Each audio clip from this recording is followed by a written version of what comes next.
एक कथा सुंदर सी है, वो सुनाना चाहते हैं। देवराज इंद्र ने पूछा नारद मुनि से कि सारे ऋषियों में सबसे श्रेष्ठ ऋषि कौन है?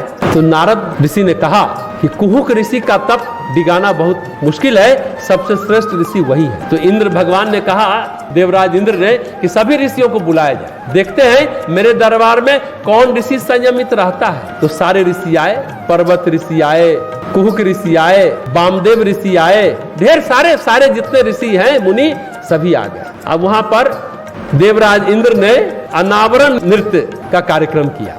इंद्रलोक में रंभा, मेनका, उर्वशी आई, देवलोक का सारा सौंदर्य आ गया। आयोजन में ऋषियों की परीक्षा होने लगी। अप्सराएं नृत्य करते करते अपने अपने कपड़े उघाड़ने शुरू कर दिए। अब ऋषि लोग चिल्लाने लगे, ये क्या बदतमीजी है, नृत्य कला होती है, हम कला देख रहे थे, ये भोंडापन क्या है, ये कौन सी कला है, ये कला के नाम पर फुहरता है। कुछ लोग चिल्लाने लगे, कुछ ऋषि लोग, कुछ लोग बैठे रहे। मेनका काम कला प्रस्तुत करते करते ऊपर से नीचे एक एक वस्त्र उतारती चली गई और सभी ऋषि मुनि चीखते चिल्लाते रहे। कुछ आंखें बंद करने लगे, कुछ धर्म नीति का उपदेश देने लगे, पर कुहुक ऋषि कुछ नहीं बोले। जैसा हमने कहा, उस नृत्य का नाम था अनावरण नृत्य। शरीर से एक एक वस्त्र केचुली की तरह उतरते चले जा रहे। सब ऋषि डगमगाते जा रहे थे। कुछ ऋषि बोल पड़े, इस सभा में हम नहीं बैठ सकते, ये मेरे मर्यादा के खिलाफ है।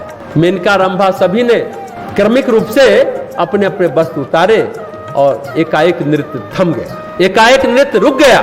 इंद्र ने कुहुक ऋषि से पूछा, महाराज आप कोई धर्म मर्यादा नहीं मानते क्या? तो कुहुक ऋषि बोले, हम तो अनावरण नृत्य देखने आए थे ना, अभी तो अनावरण हुआ ही नहीं। तो इंद्र ने कहा, अभी से ज्यादा क्या अनावरण होगा?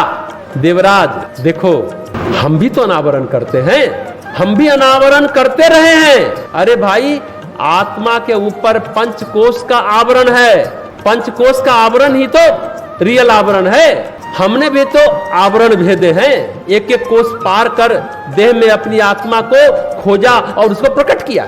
मैंने तो सोचा इंद्र तुम्हारे यहाँ भी यही होगा।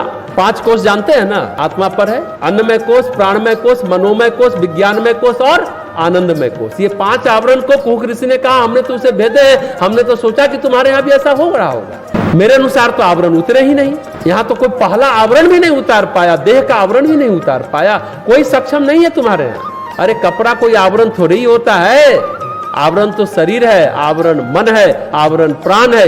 ये आवरण उतरे तो समझ में आए कि अनावरण नृत्य हुआ।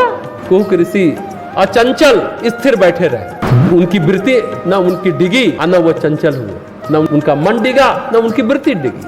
तो नारद मुनि से देवराज इंद्र ने कहा, देवर्षि आप सही कह रहे थे, वास्तविक ज्ञान केवल कुहुक ऋषि को है, उनके मन में कुछ हुआ ही नहीं। भगवान जब गीता में अर्जुन के प्रश्न के उत्तर में कहते हैं कि अध्यात्म स्वभाव है, पर जब कामदेव ने अपना प्रदर्शन किया, वृत्तियों की जो उस श्रृंखलता उछली, तो कहते हैं भय सकल बन काम, मर्यादा को त्याग कर सभी काम के वशीभूत हो गए।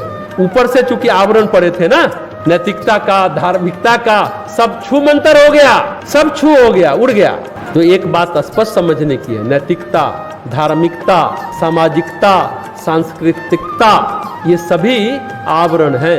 वास्तविक तत्व है अध्यात्म। आध्यात्मिकता आवरण नहीं है, आध्यात्मिकता अनुशासन भी नहीं है, आध्यात्मिकता स्वभाव है। जीव में ईश्वर का प्राकट्य, यही आध्यात्मिकता है। अगर हम आध्यात्मिकता को परिभाषित करेंगे तो बस यही है, जीव में ईश्वर का प्राकट्य। कामदेव की पहुंच कहाँ तक है? कामदेव की पहुंच चित्त तक है। हमने कल कहा था ना, कामदेव को मनोज कहा जाता है, मनसिज कहा जाता है, मनमत, इसके पर्यायवाची नाम यही सब है।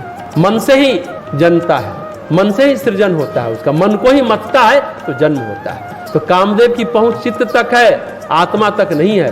तो आगे गोस्वामी जी कहते हैं, सबके हृदय मदन अभिलाषा लता निहारी नभई तरु शाखा, नदी उमगी अबुंधी कहूँ धाई, संगम करही तालाब तलाई।